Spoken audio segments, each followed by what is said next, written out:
O, ito lang ulam natin. Yung natira pang choksugo. Tapos may hinog na mangga. Yan. Saka kunting rice.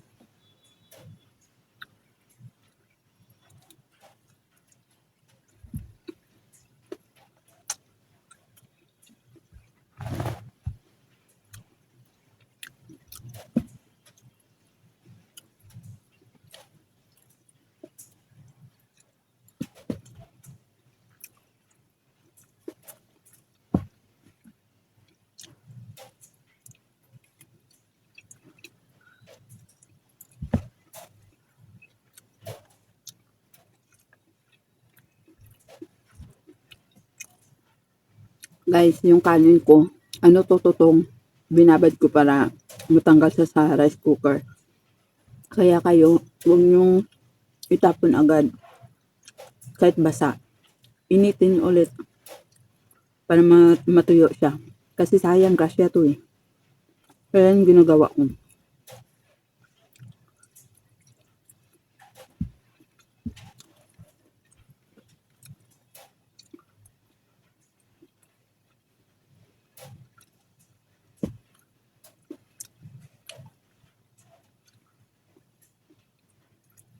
Grabe, sa katapos ng bagyo, meron na naman.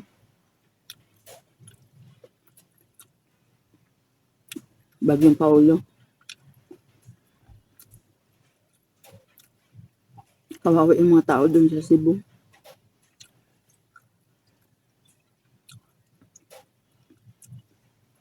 Sa Cebu nangyari ang pinakamalakas na lindol.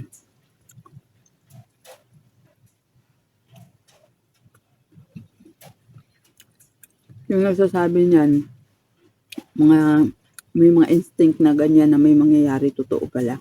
Kasi parang nagbabalaan daw siya mga last year, ewan ko, nakalimutan ko kung anong taon yun, na 2025 may mangyayari daw na ganyan, nasa kuna. Kaya mag-ingat. Kaya sa mga taong naniniwala, wala namang mawawala sa atin kung maniniwala tayo, at least ready tayo, di ba? Tingnan mo nangyari. Totoo, di ba? May babala din dati na may mangyayari na the big one. Yun ang natin, pakaingatan, kasi hindi natin alam, the big one na yan. Ibig sabihin, pinakamalakas na yan. Hindi natin alam kung anong klaseng sakuna yan. Kasi yung iba nagsasabi na mga tidal wave daw, magkakaroon ng tidal wave, diba? Kaya nakakatakot.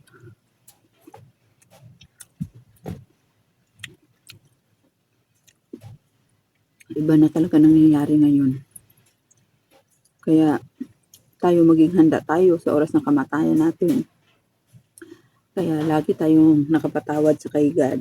Kung ano man yung mga nagawa natin kasalanan, lahat naman tayo makasalanan, di ba? Kaya maging tayo, pakumbaba.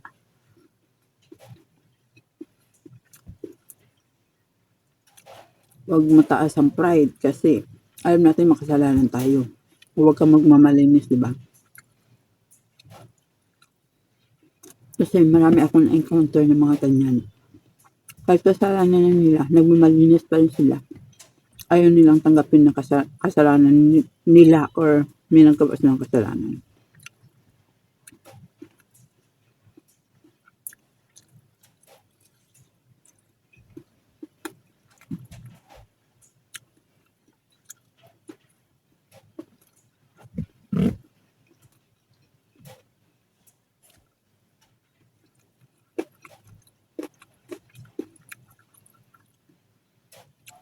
Kagaya sa atin ngayon, di ba? Tayo, kagaya sa akin, nasa bahay lang ako. Hindi ako makalabas para magsimba kasi may trabaho ako. Pero, hindi yan nawawala si God sa akin.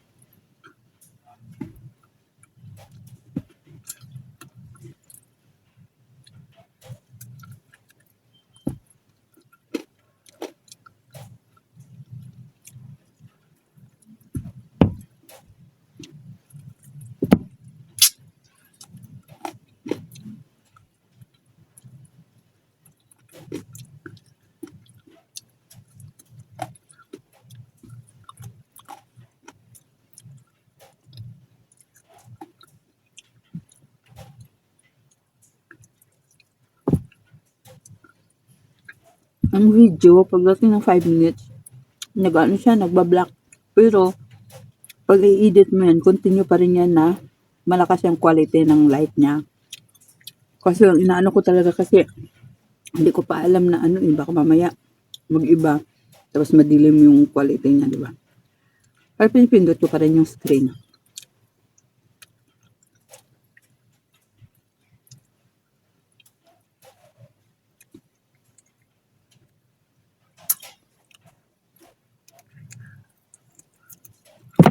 Kaya ang hirap no na malayo ka sa mahal mo sa buhay. Kaya sa akin, dito kami ng asawa ko sa Manila. Yung dalawang anak namin sa probinsya. Kaya ang hirap. Kaya wag naman sana na mangyari agad na gusto pa namin makauwi ng makasama sila. Saka yung magulang namin, senior na. Gusto ko din na maalagaan sila. Kasi sila nag-alaga sa mga anak namin. Gusto ko makabawi.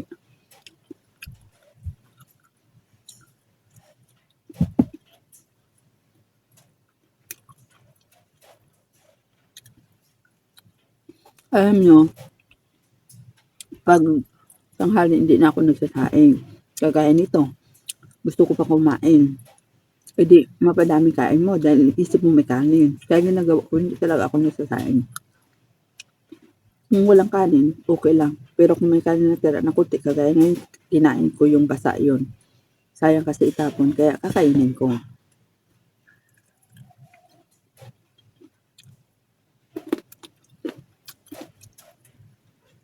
Kasi kung di mo i-control yung sarili mo dahil sa isip mo, gusto mo pang kumain, talaga lulubo ka. Sabi na ng amo ko, buti daw kaya ko na wala akong kanin. Kasi minsan pag may gulay, hindi ako nagkakanin.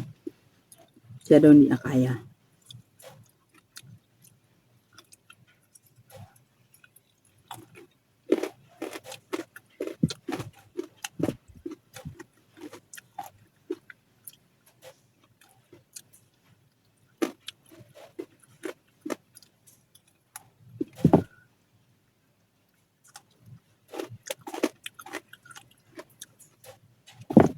Sarap naman ang chuktugo.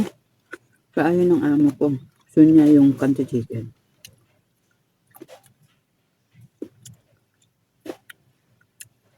May isang buo to. Kumain lang siya ng maliit lang kasi gitry niya. Tapos binigay niya na sa akin. Yung ginawa ko, binigyan ko din yung dalawang driver. Nati-ate namin.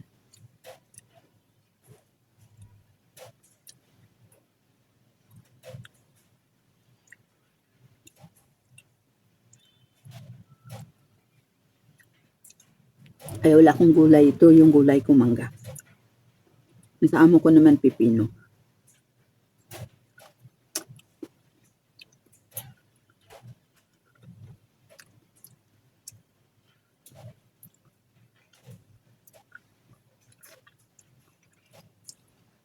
Sa masyadong hinog.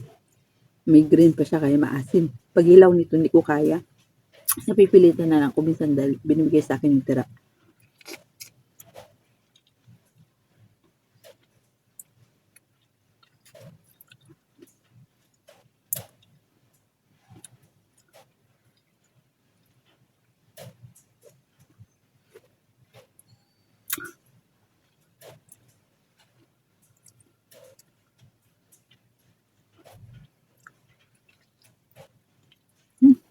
Ang problema tuloy ako ngayon. Nawala kasi yung SIM card ko na naka-register doon sa PayPal. Dahil makakasahod na tayo sa Facebook.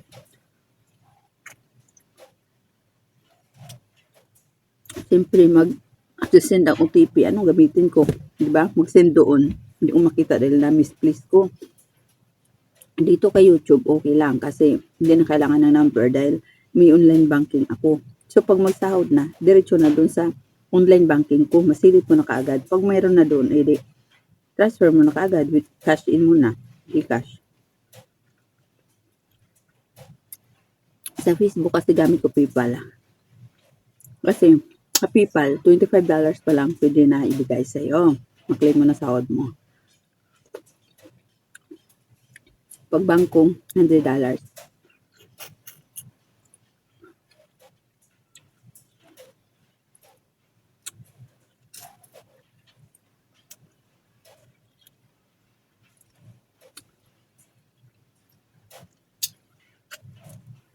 Half matamis, half maasim.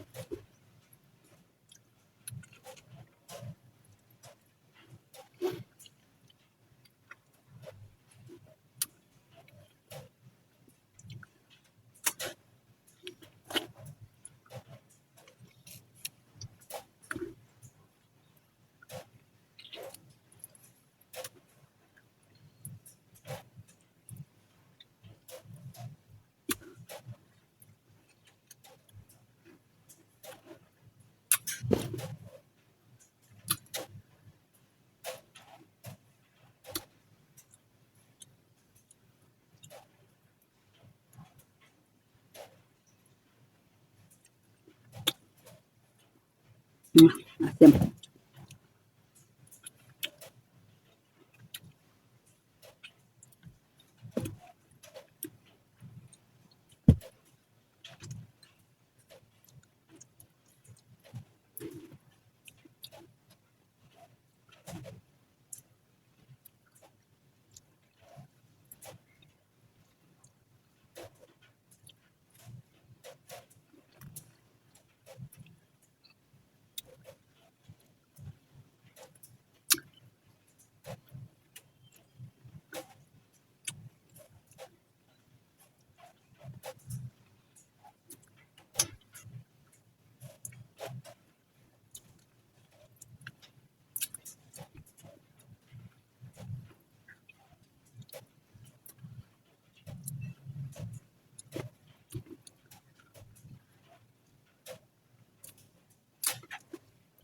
Matamis dito na side eh, dito maasim.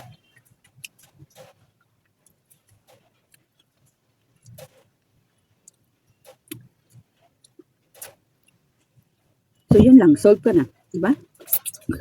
Eh kung nagsaing ako, talagang mapapadami ka pa kasi kanina, di ba, pinapakulo lang yung ulam. Dapat lang talaga na kontrolin mo yung kain mo. Kasi pag hindi mo makontrol na ako, eh ngayon nga ako, nahirapan na ako magpaliit eh. 62 kilos ako. Hanggang 60, 62, ganyan lang yan. Akit baba, akit baba.